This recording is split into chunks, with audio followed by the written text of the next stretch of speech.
Au cœur de l'Afrique centrale, loin des côtes et des influences extérieures précoces, s'est développée l'une des civilisations africaines les plus profondes et les mieux organisées, l'Empire Luba. Avant de devenir un empire, le monde Luba était composé de villages et de communautés locales, unis par des traditions communes, une langue partagée et des récits fondateurs. Progressivement, cette cohésion sociale s'est transformée en un État structuré, fondé sur l'unité plutôt que sur la contrainte. L'Empire Luba apparaît au XVIe siècle dans la région correspondant aujourd'hui au sud de la République démocratique du Congo, autour du fleuve Lualaba, l'un des grands affluents du fleuve Congo. Cet emplacement stratégique favorisa la stabilité et les échanges entre les communautés. À la tête de l'État se trouvait le roi, portant le titre de Mulopwo. Il n'était pas un souverain absolu mais un symbole d'unité, le garant des traditions et de l'ordre social. Son autorité reposait sur la légitimité morale et le respect des coutumes.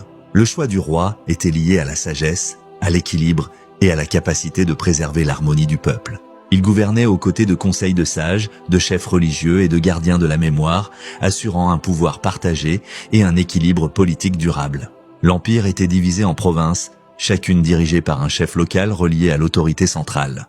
Les conflits étaient réglés par le dialogue et les conseils, ce qui permit à la société Luba de maintenir une grande stabilité interne. L'un des plus grands héritages des Luba réside dans leur manière de préserver l'histoire. En l'absence d'écriture, ils développèrent un système unique connu sous le nom de planches de mémoire, des supports symboliques permettant de transmettre les lois, les lignées et les grands événements. La mémoire collective devint ainsi plus forte que le temps. La vie sociale Luba reposait sur la solidarité.